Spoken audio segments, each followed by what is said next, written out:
आप सभी भक्तों को जय हो दशा माता की। जय श्री राम। स्वागत है सभी भक्तों का अपने YouTube चैनल में।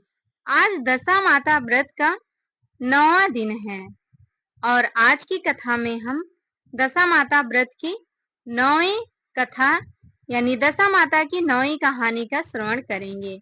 इस कहानी को सुनने से धन वैभव सुख समृद्धि और धन प्राप्ति के जरूर योग बनते हैं, इसलिए हमें इस कहानी का अवश्य ही श्रवण करना चाहिए। इस कहानी को सुनने से मन चाही इच्छा भी पूरी होती है। दशा माता की कृपा से घर की दशाओं की और ग्रहों की स्थिति भी सुधर जाती है। तो आइए आज की वीडियो में हम 9वीं कथा का श्रवण करते हैं। आप लोगों को वीडियो यदि अच्छी लगे, दशा माता की कहानी अच्छी लगे तो वीडियो को लाइक कर देना, चैनल पर नए हो तो सब्सक्राइब कर लेना। प्रेम से बोलिए दशा माता की जय। सबसे पहले दशा माता को प्रणाम करते हैं, उन्हें नमस्कार करते हैं, फिर दशा माता व्रत की 9वीं कथा का प्रारंभ करते हैं। दशा माता व्रत कथा प्रारंभ। एक गांव में एक बुढ़िया ब्राह्मणी रहती थी। वह बहुत गरीब थी। उसके एक बेटा था। एक दिन वह अपने बेटे से बोली, बेटा कुछ ऐसा काम करो जिससे 4 पैसे की आमदनी हो और हम दोनों का जीवन निर्वाह हो। अब मेरे तो बुढ़ापे के कारण हाथ पैरों ने जवाब दे दिया है। तब उसका लड़का गांव वालों के जानवर चराने लगा। एक दिन लड़का पशुओं को पानी पिलाने नदी पर ले गया।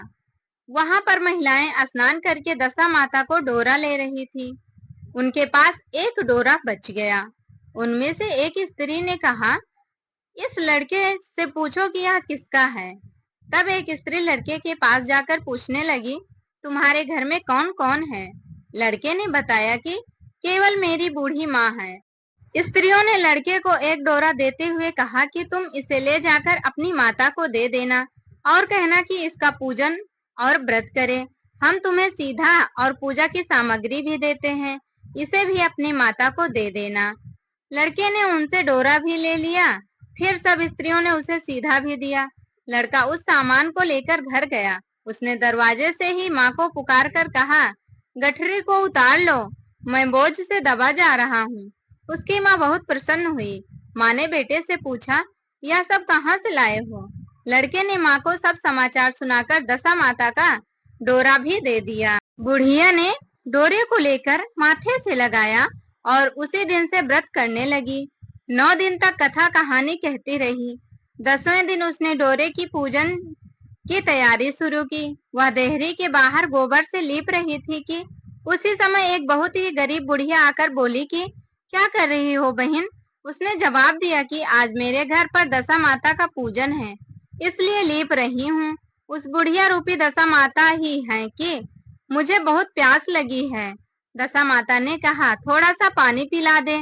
इस पर लड़के की माता बोली, मैं तो इस मिट्टी के बर्तन से पानी पीती हूँ, मेरे यहाँ लोटा लुटिया कुछ नहीं है। तुमको पानी किस में दे दूं? एक कटोरी ही मेरे घर में है, पता नहीं वह कहाँ पड़ी होगी। जरा तुम ठहरो, मैं कटोरी ले आऊं, अब तुमको पानी पिलाऊंगी। बुढ़िया हाथ धोकर अंदर कटोरी लेने गई। इसी बीच दशा माता, जिन्होंने बुढ़िया का रूप धारण कर रखा था, उसके मटके रखने की जगह पर एक सोने का घड़ा रखकर अंत्य ध्यान हो गई। बुढ़िया कटोरी लेकर मटके के पास गई। वहां सोने का घड़ा देखकर घबराई। वह मन में सोचने लगी कि मुझ पर बुढ़ापे में चोरी का इल्जाम न लगे, मैं चोर कहलाऊंगी। वह इस चिंता में दशा माता रूपी बुढ़िया को खोजने निकली।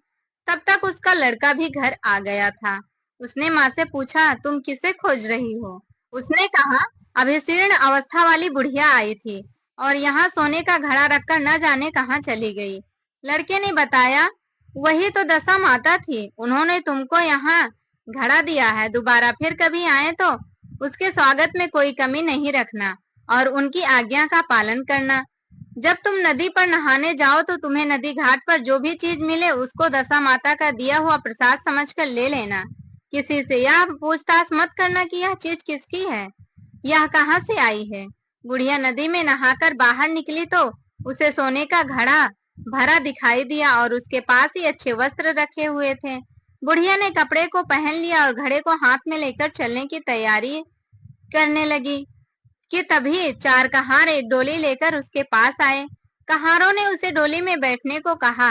बुढ़िया जब घर पहुंची तो उसने देखा कि वहां तो एक आलीशान महल बना हुआ है, जो कि पहले झोपड़ी थी। बुढ़िया महल के अंदर चली गई। वहां उसने श्रद्धा पूर्वक और भक्ति भाव से दशा माता के डोरे का पूजन किया और हाथ जोड़कर वरदान मांगा कि जिस प्रकार तुमने मुझे संपत्ति दी है, उसी प्रकार मेरे घर में एक सुशील बहू और आ जाए, तभी यह सब शोभा देगा। कुछ दिनों बाद लड़के का विवाह हो गया और बहुत ही सुंदर व सुशील बहू बुढ़िया के घर आ गई। बुढ़िया ने दोबारा दशा माता से वर मांगा कि जैसे मेरे बहू बेटे सुशील और सज्जन हैं, उसी प्रकार के मैं पौत्र पाऊं। कुछ दिनों बाद बुढ़िया के यहाँ एक पौत्र रूपी रत्न पैदा हुआ। एक दिन बुढ़िया ने अपनी बहू को पास बैठाकर समझाया कि यह सब संपत्ति दशा माता की प्रदान की हुई है। उन्हीं की कृपा से तुम इस घर में आई हो। मेरे नहीं रहने के बाद यदि कोई मैले कुचेले कपड़े धारण कि ये बुढ़िया तुम्हारे घर पर आए तो उसे आंचल के छोर से पोंछ डालना, घिन मत करना, उससे प्रार्थना करना, यह सब आप ही का दिया हुआ है। जब भी दशा माता का डोरा लेना हो तब उसको तुम भी अवश्य लेना और श्रद्धा पूर्वक उसका पूजन करना। जब भी तुम्हारे ऊपर संकट के बादल घिरे और तब सुहागिनों को न्योतना, दशा माता की कृपा से तुम्हारी सब इच्छाएं पूरी होंगी। कुछ दिनों के बाद बुढ़िया का स्वर्गवास हो गया। दशा माता ने सोचा कि बुढ़िया के घर चलकर देखना चाहिए कि उसकी बहू सास के वचनों का पालन करती है या नहीं। एक दिन दशा माता ने वृद्धा भिखारिन का वेश धारण कर उसके घर आई। उसके देखते ही बहू खड़ी हो गई, उसके पांव छुए और बालक को उसकी गोद में डाल दिया। उसकी श्रद्धा और भक्ति देखकर दशा माता बहुत प्रसन्न हुई। उन्होंने आशीर्वाद दिया कि तेरी धर्म बुद्धि है, भगवान तेरा सदैव कल्याण करेंगे, भंडार भरपूर रहेगा, तू जो इच्छा करेगी वह तुझे अवश्य ही प्राप्त होगा। दशा माता ने जैसी कृपा बुढ़िया ब्राह्मणी पर की, वैसी ही कृपा अपने भक्त जनों पर बनाए रखें, वैसे ही कृपा अपने सभी भक्तों पर करें। दशा माता की कृपा से सबके भंडारे भरे रहें, सबके घर में अन्न धन की कोई कभी कमी न हो, कोई भी निसंतान न रहे। जो भी सच्चे मन से दशा माता की पूजा करें, कहानी सुने, उनका घर खुशियों से हमेशा भरा रहे। माता सबका कल्याण करे। जो भी इस कथा को सुन रहे हैं उनकी सदैव अच्छा करें। जो भी कहानी सुने और व्रत कथा करें और व्रत कथा सुने, व्रत रखें, उनका कल्याण करें। बोलिए दशा माता की जय। प्रिय भक्तों, दशा माता व्रत की कथा यहीं पर संपूर्ण होती है। 9वीं कथा यहीं पर संपूर्ण हुई। 10वीं कथा आप सभी कल श्रवण करेंगे, क्योंकि कल 10वीं और आखिरी कथा है। तो जैसे आप लोगों ने 9 कथाओं का श्रवण किया है, वैसे कल की लास्ट कथा का भी श्रवण करना, ताकि दशा माता की कृपा सदैव आप सभी पर बनी रहे। प्रिय भक्तों, दशा माता राजा को भी रंग कर सकती हैं और रंग को भी राजा कर सकती हैं। इसलिए दशा माता की कथा जब भी सुने, श्रद्धा और भक्ति पूर्वक सुने। जब भी कथा शुरू करें तो पूरी पढ़ें, कथा जब भी सुने तो पूरी कथा सुने, कथा बीच में आधी अधूरी न छोड़ें, नहीं तो दशा माता की कृपा नहीं प्राप्त होती है। जो भी गलती हो उसके लिए लास्ट में माता से क्षमा मांगना चाहिए और माता से प्रार्थना करनी चाहिए कि माता, हमसे जो भी गलती हो गई हो उसे क्षमा करें, और हम बालक अज्ञानी हैं, इसलिए हमें ज्ञान नहीं है, तो हमारी गलतियों को आप माफ करें। प्रिय भक्तों, ये वीडियो यहीं तक थी।